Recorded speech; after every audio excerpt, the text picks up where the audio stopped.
Maria went into the lecture hall feeling exhilarated. Well, after all, Dr. Anderson was a Nobel laureate in literature, and he would be lecturing on campus all year long. What an opportunity she saw this as on campus. So Maria took a seat in the middle of the fourth row where she had a very clear view of the lectern. She opened her notebook that she had bought just for this lecture series, took out one of the 3 pens that she had brought with her, and waited impatiently for Dr. Anderson's appearance. She didn't have to wait long. Dr. Anderson was greeted by thunderous applause as he walked out onto the stage. Maria was aware of an almost electric sense of anticipation amongst the audience members. So with her pen poised, she awaited his first words. 5 minutes later, she still had her pen poised. He had gotten off to a little bit of a slow start. 10 minutes later, she laid her pen down and decided to just concentrate on listening to what he had to say.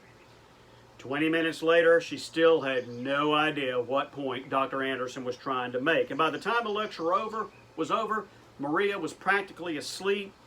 Disappointed, she gathered her pens and her notebook, which now at least had a page full of doodles in it, and she promised herself that she was going to skip the remaining lectures in this series. As you can see, Dr. Anderson was not a dynamic speaker, but his motivated audience of would-be authors and admirers, they may have overlooked that, but what they were unable to do was unravel his hour's worth of seemingly pointless rambling in order to get some sense of direction out of whatever he was trying to say. Dr. Anderson had failed to organize his thoughts. Now, you too may have had this experience where you had someone like a teacher who possessed awesome knowledge in whatever their subject material was, but they just couldn't put those thoughts into words in a way that made any sense. So the next stage of being an audience-centered speaker simply is to organize your speech. And so what we're going to do is we're going to very quickly talk about some basic organizational patterns and talk about applying those not only to your main points, subpoints, as well as the support material that you use within your speech. So let's go ahead and jump right into this as we talk about several organizational patterns. First of all, we have what's called chronological order. And simply this is order by time. And so in the sense of chronological order, you're going to be taking a look at a speech, for example, that might be a how-to speech about a process, or a speech about some historical event. So you're going to follow a timeline by the calendar, or perhaps you're going to use the steps in the order in which they have to be done to make those your main points. Next, we can organize speeches topically. And so when we talk about topical organization, we're basically looking at natural logical divisions within the speech. And you may find that these natural divisions, no one may be any more important than the other one. And so we have to kind of just think about what is most important for the audience to hear. There's a principle we can apply here perhaps to help us put our logical divisions in order in this topical organization, and this is the principle of recency. And the principle of recency basically says what we hear last we remember best. So you want to draw special attention to one of those points, you put it last in the series of logical divisions. Now, another organizational pattern that we might use is what we call spatial organization, and that's by its physical layout. So this would be top to bottom, front to back, north, south, east, west. So maybe if you were doing a speech about, say, 3 major cities in South Carolina, you might, for example, talk about Greenville, then move to Columbia, and then talk about Charleston in the order in which they exist. The next 2 organizational patterns kind of work in the same way. That's cause and effect and problem solution. You talk about the cause of something and what are the effects, or what is the problem and here is the solution to it. So either one of those could form the basis of a good organization to your speech, whether it be informative or persuasive. Now, not only do we organize the main points of the speech, we also have to organize the subpoints. There has to be logical organization within those. And as long as you're keeping the same organizational pattern at the same level, meaning the same organizational pattern at your main points, the same organizational pattern at your subpoints, sub-subpoints, and so on, you're going to be fine. What you just don't want to do is you don't want to mix organizational patterns within, say, all main points, for example. Doing a speech about pizza, your first main point is history, and then the next 2 or 3 main points deals with how to make it.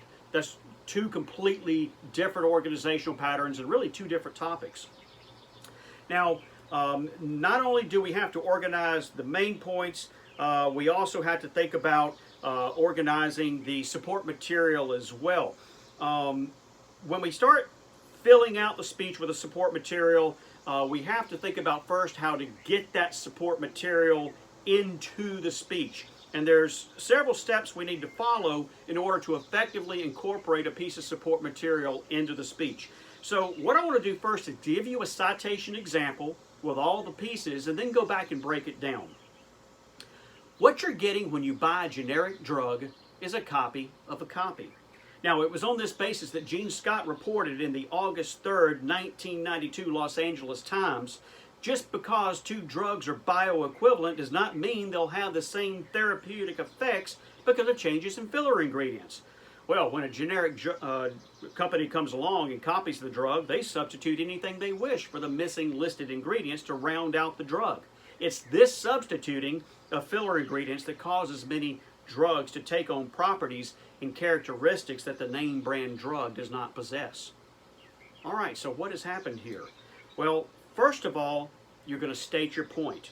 So what you're getting when you buy a generic drug is a copy of a copy. That's the point that they want to make to the audience. Now, we got to back it up. So the second thing they're going to do is they're going to cite the source of the information. So he cites that source saying it was on this basis that Gene Scott reported in the August 3rd, 1992 Los Angeles Times. And thirdly, you present that support material. In this case, it was a quote from Gene Scott. Just because 2 drugs are bioequivalent does not mean they will have the same therapeutic effects.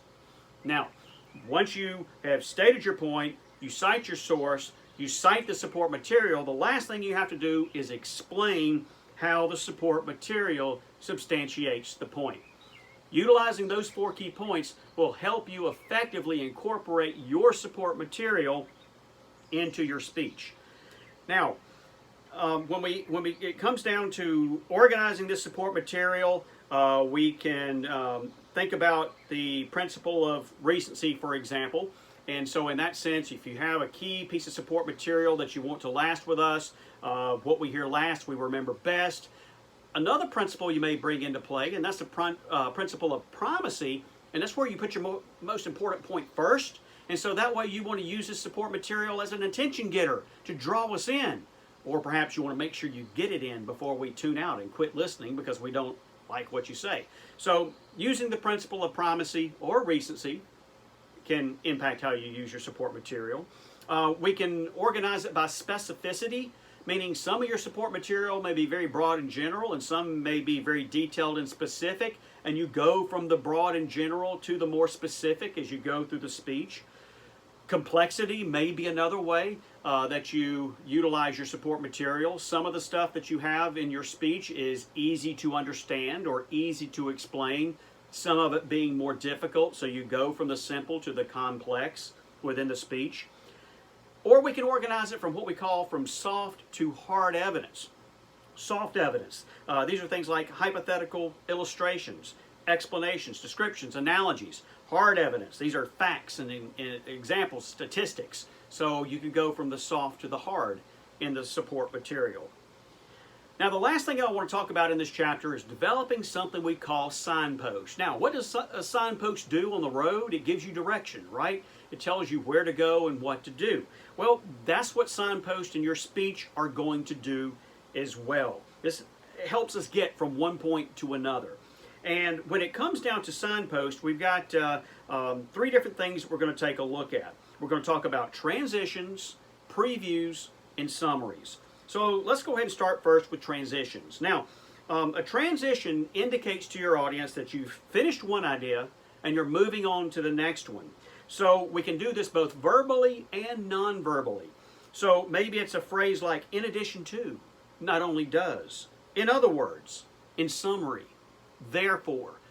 it could be very direct in using something we call enumeration, where you say the first thing that I'd like to talk about, the second thing, the last thing that I'd like to talk about. But these are clear words and phrases that indicate a change in thought.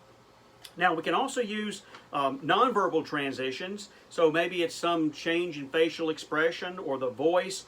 Maybe it's a hand gesture or a movement with the body. Those can also be incorporated to go along with changes in thoughts. So maybe as you go from one main point to another, you move from one side of the stage to the other. Next, we have previews is the next type of signpost. These previews are the tell them what you're going to tell them part of public speaking. And we actually have two different types of previews. We have what's called the preview statement that usually comes at the end of the introduction that gives a very clear stating of the central idea and the main points that you're going to talk about. Gives the audience a blueprint, a roadmap to follow as you go through the body of the speech. And then we have what are called internal previews, and this is simply as you start to move into the next point, you just give the audience a little indication of what you're getting ready to talk about.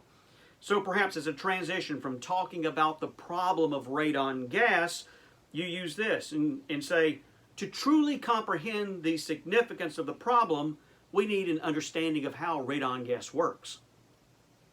Just like previews, we also have summaries, and we also have two different types of summaries. We have the summary or the review in the conclusion, and we also have internal summaries as well.